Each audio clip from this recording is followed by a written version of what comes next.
오늘 북예교회에서 함께 예배드리는 모든 성도들 정말 너무나 감사하고 또 이 예배가 또 성령의 충만함을 통해서 우리의 마음속에 정말 하나님의 은혜가 강수와 같이 흘러넘치게 되기를 간절히 바랍니다. 정말 예수님을 사랑하고 좋아하게 되기를 간절히 바랍니다.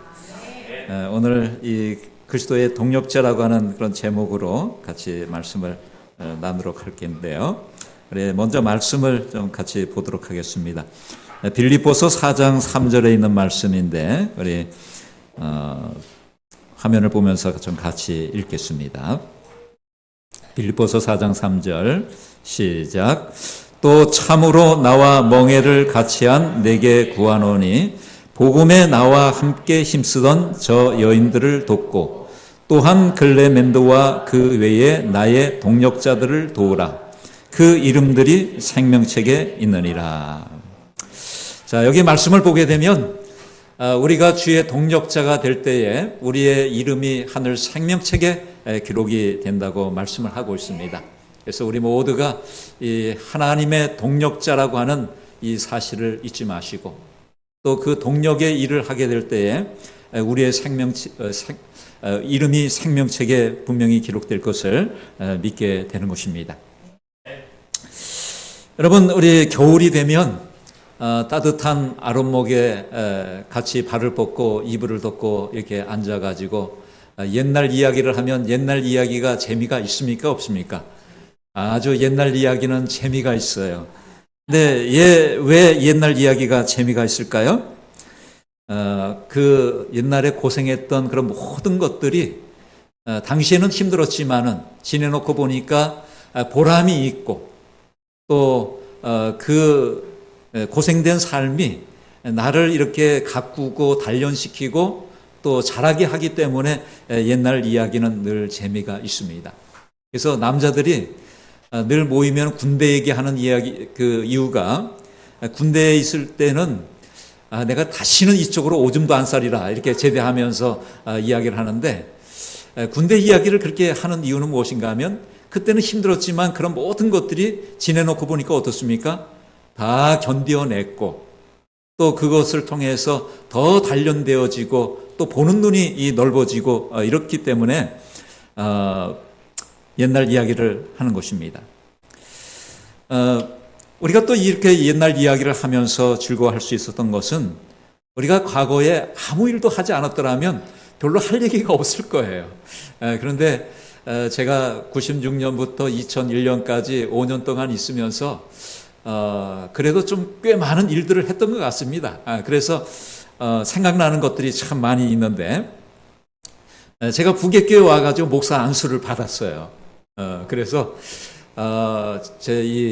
처음에는 부평교회에 있는 목사님이 예식 담임이라고 와가지고 침 예식도 했는데 제가 이제 여기 와가지고 이제 목사 안수를 받고 제가 이제 직접 침 예식도 하게 되고 또 성만찬 예식도 하게 되고 그런 이제 경험이 있고 그리고 좀 많이 돌아다닌 것 같아요. 여기 보니까 우리 여기 계신 분들이 많이 있습니다만은 여기 지금 어디에 놀러 갔는가 하면 이게 아마 민속촌에 갔던 것 같습니다. 민속촌에. 그리고 이것도 하여튼 이것도 민속촌인 것 같아요. 민속촌에 가가지고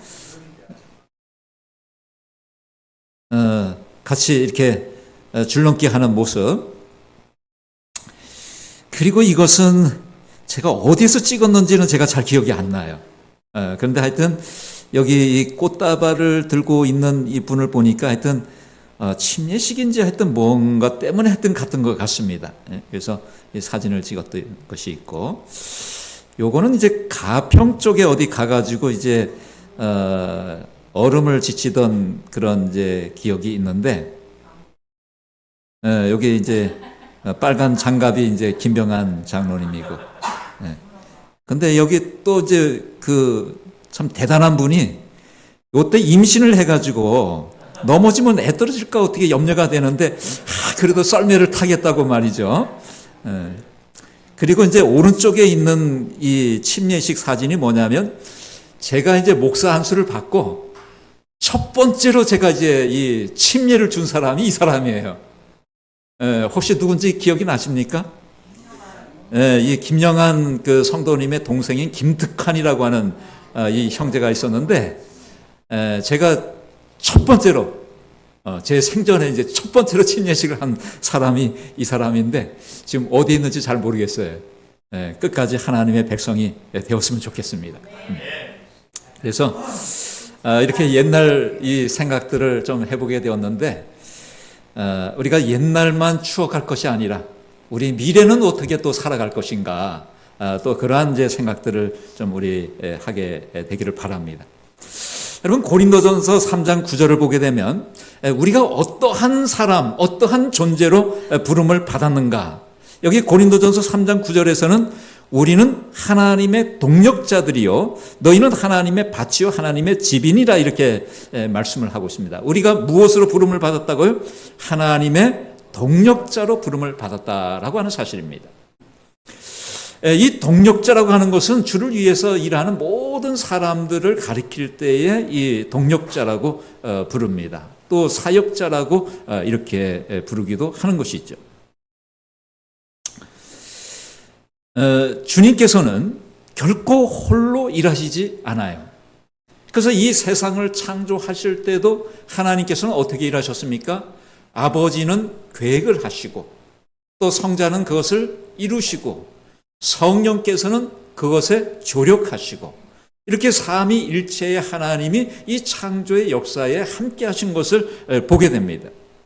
공동체로 일하셨습니다. 그래서 주님께서는 이 성경을 보게 되면은 이 함께 일하기를 좋아하셔요. 그리고 우리를 함께 일하는 동력자로 부르십니다. 자, 그래서 예수님께서 이 땅에 오셨을 때도 홀로 일하시지 아니하시고 12명의 제자를 부르셨습니다. 그리고 이 사람들에게 능력을 주시면서 내보내실 때도 어떻게 하셨습니까? 2사람씩 짝을 지어가지고 내보내셨습니다. 함께 일하도록 한 것이죠. 여러분, 남녀가 사랑해서 결혼하면 그것을 가정이라 그래. 근데 둘이 결혼하면은 이 2사람이 살면서 가장 힘써야 되는 것이 뭐냐면 함께 공동체를 만들어가는 거예요.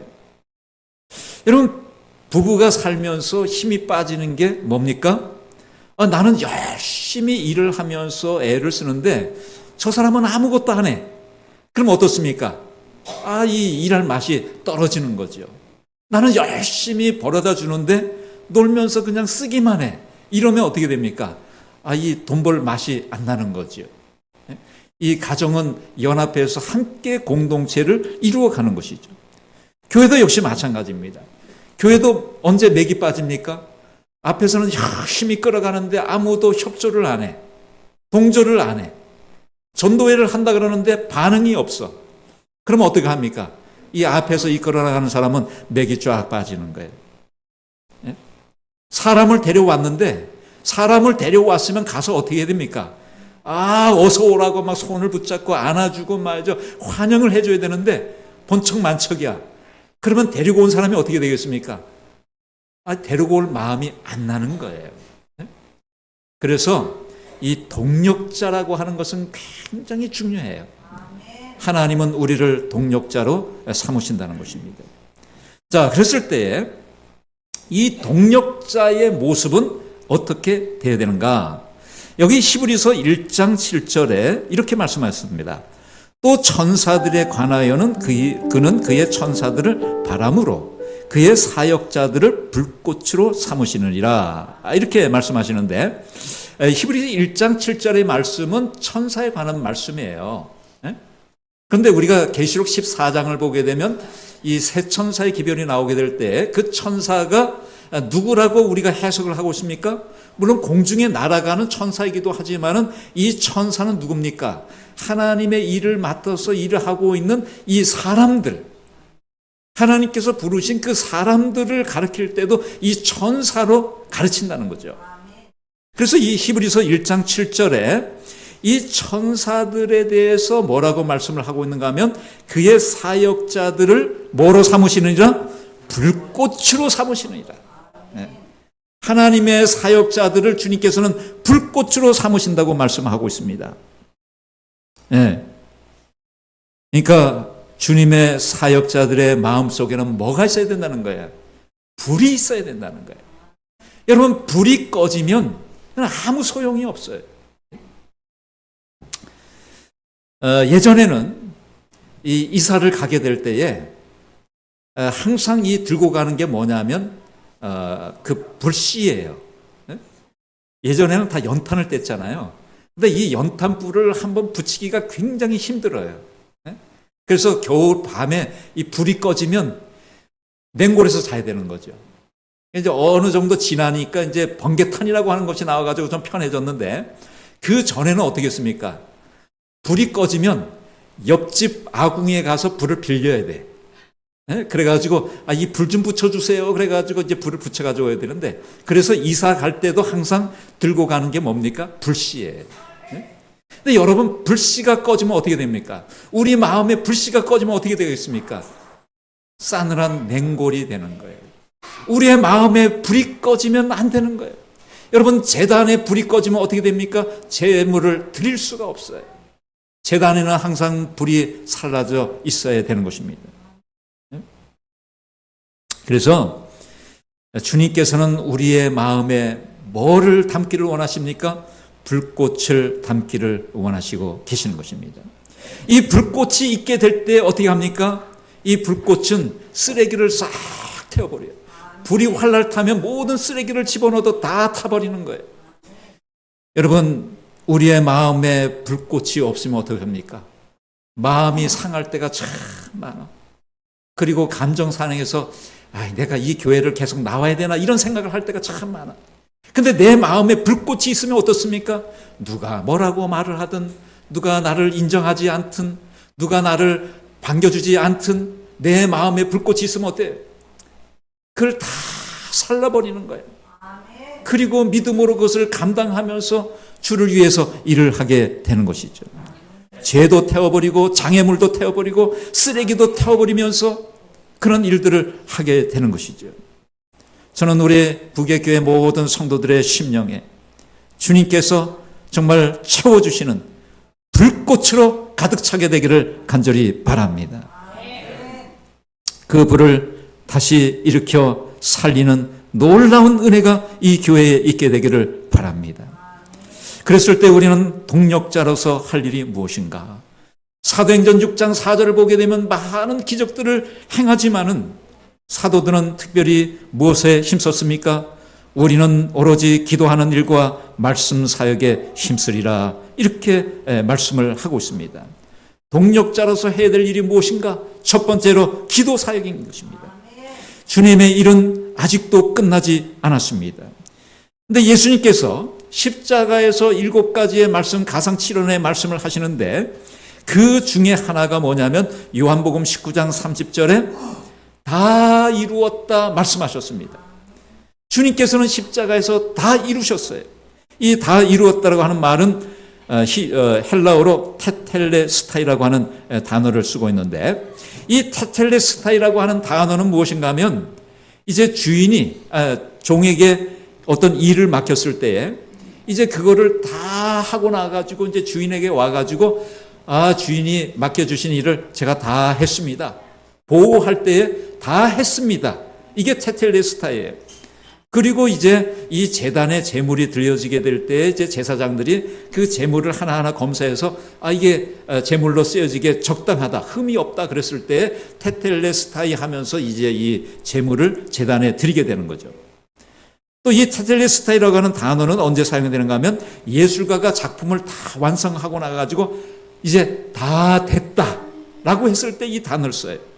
그 다음에 이제 돈을 빌리게 되었을 때 이제 그 돈을 다 갚으면은 이제 다 갚았습니다, 다 완료했습니다 라고 했을 때 이제 이 테텔레스타이라고 하는 단어를 써요.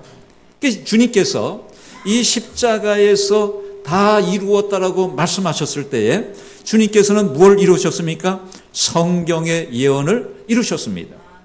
그래서 예수님의 생애를 보게 되면은 예수님의 생애는 다 구약 성경에서 예언된 그 말씀을 이루시는 삶을 사셨단 말이에요. 그래서 그가 어디에 태어나시는지, 또 어디로 도망을 갔다가 다시 이 어린 예수가 돌아올 것인지, 또 어떻게 그의 삶을 살고 언제 죽을 것인지 다 예언이 되어 있단 말이죠.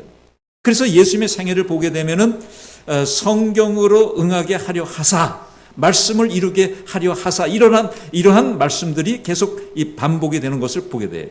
성경의 예언을 이루시게 된 것이죠. 그래서 다니엘서 9장 25절을 보게 되면 예수님의 그 생애에 대해서 예언이 되어져 있는데, 예수님께서 언제 기름 부음을 받으실 것인가? 다니엘서 9장 25절을 보게 되면 예루살렘을 중건하라는 영이 날 때부터 기름 부음을 받은 자 곧 왕이 일어나기까지 7이레와 62이레를 지나게 될 것이다 라고 하는 그 말씀이 있어요. 근데 이 성전 중건령이 언제 내리는가 하면 기원전 457년에 내려요. 그리고 이제 69일에 69주를 이제 지나게 될 때 기름 부은 자가 일어나게 될 것인데, 여기 예언에 있어서 우리가 예언 해석의 방법은 뭐냐면 일일을 1년으로 계산을 하는 것입니다. 그래서 이 69주를 457년부터 이제 일일을 1년으로 계산을 해보니까 이제 이 457년에서 69주가 483년인데 언제 끝나는가 하면 서기 27년에 이제 끝나게 돼요. 이때 누가 등장을 합니까? 기름 부음 받은 자 왕인 예수께서 이제 침례를 받으시고 공생애를 하시는 거예요. 그리고 이제 이 70주의 그 마지막 한 주간의 절반에 이제 이 기름 부음 받은 자가 끊어지게 됩니다. 그게 이제 언제인가 하면 이 31년이 되는 것이죠. 그래서 정확하게 예수님께서 27년에 침례 받으시고 공생애를 시작하시고 3년 반이 지난 다음에 이제 돌아가시고 그 다음에 이제 그 3년 반이 지난 다음에 이제 스데반의 순교를 통해서 복음이 이방으로 확산되는 그런 역사가 있는 것을 보게 되죠. 예수님은 정확하게 말씀을 이루십니다. 그렇기 때문에 이 십자가 위에서 다 이루셨다라고 말씀을 하게 되는 거죠. 그리고 그 다 이루셨다라고 하는 그 말씀은 이제 그분께서 십자가 위에서 우리를 위한 완전한 대속을 이루셨음을 선언하는 말씀이에요.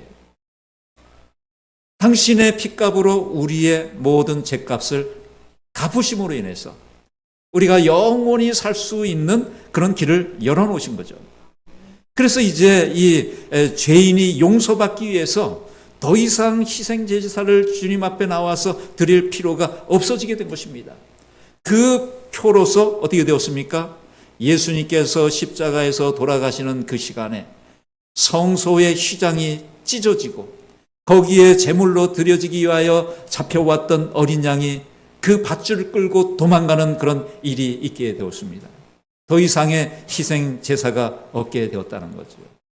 그래서 예수님께서는 예언의 말씀을 이루시고 또 이 우리를 위한 구속의 이 역사를 이루시는 그런 모습을 보게 되는 거죠. 다 이루셨습니다. 그런데 예수님께서 다 이루셨는데 아직도 그의 끝나지 않은 사역이 있어요. 예수님의 끝나지 않은 사역이 무엇일까요? 그것은 하늘 성소에서 우리를 위해서 계속해서 중보하고 있는 일인 것입니다. 우리를 위해서 기도하고 계시는 것입니다. 사단은 우리의 죄를 지적하게 될 때 예수님께서는 어떻게 하십니까? 하늘 보좌에 계신 아버지 하나님 앞에 나와서 자신의 상처난 두 손을 내보이시면서 비록 이 사람은 이렇게 많은 죄를 가지고 있지만은 이 사람은 나의 피에 의하여 이미 그 값을 다 지불받은 사람입니다. 예수님께서 우리를 위해서 중보하고 계시는 거예요. 여전히 주님의 무엇은 끝나지 않았습니까? 중보 사역은 끝나지 않았습니다. 하나님의 동력자로서 우리가 계속해서 해야 될 일이 무엇인가? 기도 사역이라고 하는 거죠. 네? 여러분, 우리 재림 성도들이 얼마나 많이 기도하고 있습니까? 새벽마다 얼마나 주님께 열렬히 부르짖으며 기도하고 있습니까? 주님의 기도 사역이 여전히 끝나지 않은 것처럼 우리의 기도 사역도 끝나서는 안 되는 것입니다. 우리는 교회의 부흥을 위하여 끊임없이 기도해야 됩니다. 우리가 생각하고 있는 구도자들의 구원을 위해서 기도해야 됩니다. 교회에 첫 발을 디딘 그 사람의 이름을 놓고 기도해야 됩니다. 근데 기도할 때에 우리는 연약해요. 우리는 믿음이 없습니다. 그러나 나를 의지하는 것이 아니라 누구를 의지하여 십자가에 예수님께서 자신의 보혈을 흘리심으로써 죄값을 다 흘리시고 여전히 상처난 손을 가지고 하나님 보좌 앞에서 우리를 위해서 중보하고 계시는 것처럼 우리도 그 십자가의 주님을 그 보혈을 의지하면서 기도를 해야 되는 것입니다. 나는 아무 공로 없지만은 오직 십자가의 공로를 의지하여 기도하오니 아버지 하나님이시여 이 영혼을 구속하여 주시옵소서. 보혈을 의지하여 기도해야 되는 것입니다. 그럴 때 하나님께서는 죽어가는 생명을 다시 살아나는 부활의 생명으로 이끌어 주실 것을 믿습니다. 성경을 보게 되면 정말 이 중보 기도의 사역이 얼마나 중요한지를 예수님의 어머니인 마리아를 통해서 보여주고 있습니다. 누가복음 1장을 보게 되면 이 마리아 성가라고 하는 이 마니피카시라고 하는 이 마리아 성가가 나옵니다. 그 내용을 보게 되면 이제 이 천사가 마리아를 찾아옵니다. 근데 놀라운 선언을 해요. 뭐라고 이야기합니까? 아직 시집도 안 간 이 처녀에게 내가 아이를 임신하게 될 것이다. 아이를 낳게 될 것이다. 이 처녀가 말이죠.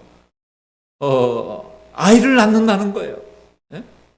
그러니까 이 처녀가 얼마나 놀라게 되었을까요? 그런데 이 성령에 의해서 시집도 안 간 처녀가 이제 배가 불러오는 거예요. 동네 사람들이 뭐라고 이야기할까요? 쟤는 아직 시집도 안 간 애가 저렇게 배가 불러오니 참 큰일 났다고 말이죠. 수근수근대고 손가락질을 하고 말이죠. 남의 속사장도 모르고 말이죠. 얼마나 마음이 답답했을까요? 그런데 이 천사가 뭐라고 이야기를 하는가 하면 이미 성령으로 또 잉태한 사람이 있는데 누굽니까? 그의 친척되는 이 엘리사벳. 엘리사벳은 나이가 많아가지고 애를 낳을 가능성이 없는 사람이에요. 근데 이 천사의 그 고지를 통해서 이 엘리사벳이 어떻게 되었습니까? 나이 많아가지고 애를 낳을 수 없다고 했는데 임신을 했네요. 그것이 어떻게 이루어진지를 아냐? 성령으로 이루어진 것이다. 이렇게 이제 이야기를 해 주었습니다. 그랬을 때에 이제 이 엘리사벳이 임신하고 나서 한 6개월쯤 되었을 때 이 처녀 마리아가 배가 불러오고 사람들이 수근수근대고 참 마음이 얼마나 괴로운지 말이죠. 그래서 이 천사가 고지해 준 이 엘리사벳을 찾아갔어요. 그랬더니 이 엘리사벳이 이 마리아를 환영하면서 뭐라고 이야기를 합니까? 누가복음 1장. 누가복음 1장을 보게 되면 여기 이 엘리사벳이 이 처녀 마리아를 보면서 이야기하는 그 이야기가 나옵니다. 몇 절에 나옵니까? 그 내용이 39절부터 나오는데 여기 41절부터 보니까 이 엘리사벳이 마리아가 무난함을 들으매 아이가 복중에서 뛰노는지라. 엘리사벳이 성령의 충만함을 받아서 뭐라고 이야기합니까? 큰 소리로 불러 이르되 여자 중에 내가 복이 있으며 내 태중에 아이가 복이 있도다. 너는 뭐라고요? 너는 참 복 있는 사람이야. 지금 마음이 심란해가지고 찾아온 이 사람을 다 환영하면서 부둥켜 안게 될 때 뭐라고 이야기했어요? 고민하지 마. 너는 참 복 있는 사람이야. 하나님께서 너와 함께 하셔. 너는 참 복 있는 사람이야. 그랬을 때에 이 마리아의 마음이 어떻게 됐을까요? 그 근심과 걱정이 다 녹아지고 그의 마음에 기쁨이 충만한 것을 보게 되는 것이죠. 여러분, 이 일을 누구에게 하도록 맡겨주셨습니까? 이 엘리사벳의 역할을 누구에게 맡겨주신 거예요? 오늘 우리들에게 맡겨주신 거예요. 사람들을 보게 될 때 당신은 참 복이 있는 사람입니다. 네? 우리가 그렇게 사람을 축복하는 사람이 되어야 돼요. 여기 호준호라고 하는 배우가 있습니다. 근데 이 사람이 불교를 열심히 믿는 사람이에요. 근데 같이 이제 뮤지컬을 공연하고 또 이렇게 하는 아주 대선배 중에 윤복희라고 하는 이 가수, 여러분 잘 아시죠? 여러분이라고 하는 노래를 부른 이 윤복희가 있는데, 이분이 이 사람을 계속 돌봐주는 거예요. 그런데 한 번도 너 교회 가자 이런 얘기를 하지를 않아요. 계속 이 사람을 위해서 계속 기도하고 있는 거예요. 얼마나? 20년 동안 하나님을 믿을 때까지 기도해 주는 거예요. 이분이 그렇게 기도해요. 그냥 기도만 저에게 줬다는 거예요.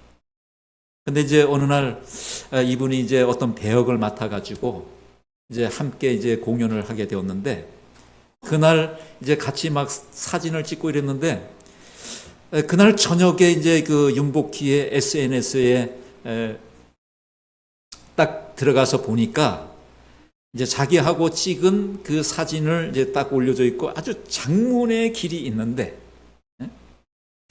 자기가 20년 동안 기도한 이 배우가 이제 자기 역할을 하는군요 하면서 그 20년 동안 기도했다고 하는 그 내용들을 쫙 적은 거예요.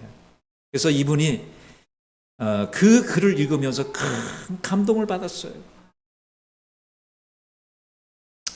그리고서는 밤새도록 울다가 드디어는 이 윤복희를 엄마로 삼고 또 교회에 나가는 그런 역사를 갖게 됩니다. 얼마 동안 기도했다고요? 20년 동안. 여러분, 우리의 사역은 그저 한두 번 기도하고 끝나는 것이 아니라 과거에 이곳에 나왔던 사람들의 명단을, 비록 지금 교회 나오지 않는다 할지라도, 비록 지금 세상 가운데 떠나 산다 할지라도 그러한 분들의 이름을 계속해서 부르면서 기도하게 될 때 하나님께서는 그 오랜 기도를 응답해 주실 것을 믿습니다. 그래서 우리가 무엇에 대하여 동력자가 되어야 되는가? 첫 번째로 하나님께 대하여 기도의 동력자가 되어야 된다. 기도는 그냥 어쩔 수 없어서 하는 것이 아니라 정말 이것이 얼마나 큰 능력이고, 또 이 기도를 통해서 우리가 하나님의 그 일에 동력하고 있다라고 하는 그러한 믿음을 가지고 정말 기도의 사역들을 끊이지 않게 되기를 간절히 바랍니다. 두 번째로 동력자로서 할 일은 무엇인가 하면 말씀 사역이에요. 우리는 오로지 기도하는 일과 말씀 사역에 힘쓰리라. 여기 화분에 있는 꽃과 여기 한 아이가 들고 있는 꽃다발이 있습니다. 차이는 무엇일까요? 다 향기가 있고 다 아름다운 꽃이죠. 근데 이 두 꽃에 이 큰 차이가 있다면 하나는 죽은 꽃이고 하나는 살아있다는 거죠. 이 화분에 심어진 이 꽃은 뿌리가 있기 때문에 이제 이 뿌리를 떼어가지고 나누면 또 하나의 화분을 만들 수가 있어요. 또 이 꽃이 이제 피어가지고 열매를 맺으면 그 씨를 심으면 또 다른 꽃을 생산해낼 수가 있어요. 그런데 꺾여진 화병의 꽃은 그렇게 결코 할 수가 없다는 것입니다. 여러분, 살아있다라고 하는 것은 무엇인가 하면 자기의 생명을 나눈다라고 하는 거예요. 죽어있는 꽃은, 죽어있는 식물은, 죽어있는 사람은 결코 생명을 나눌 수가 없어요. 살아있는 존재는 반드시 생명을 나누게 되어 있습니다.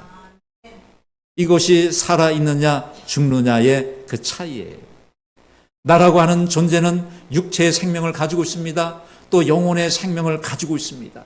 우리의 육신은 이 땅에서 죽어 없어지지만은 주님께서는 우리를 다시 부활시키셔서 정말 우리의 영원한 이 삶을 우리에게 주시게 될 것입니다. 그런데 우리가 정말 살아있게 될 때에 주님께서는 창세기에 사람을 창조하시면서 말씀하셨습니다. 생육하고 번성하여 땅에 충만하라. 살아있다라고 하는 증거는 무엇입니까? 생육하고 번성하는 것입니다. 살아있다는 증거는 무엇입니까? 나의 생명을 나누어 주는 거예요. 우리는 지금 살아있습니까? 죽어 있습니까?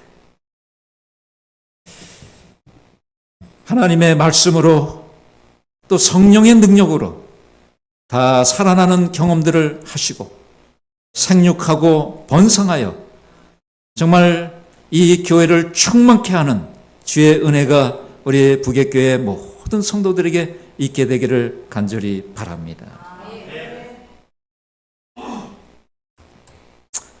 하나님의 은사와 부르심에는 후회하심이 없다고 그랬습니다. 주님께서는 여러분을 주님의 동력자로 부르셨습니다. 그 부르심에는 후회하심이 없으십니다. 주님께서는 오늘도 우리를 기대하고 계십니다.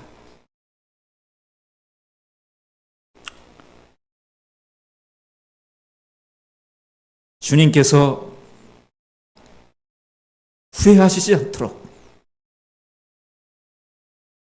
이 부르심에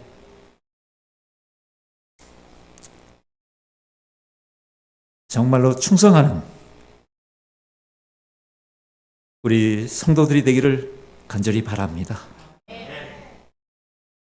주님께서 이렇게 또 다시 한번 헌신하는 성도들에게 은혜를 베풀어 주실 것을 믿고 감사하며 말씀을 드립니다.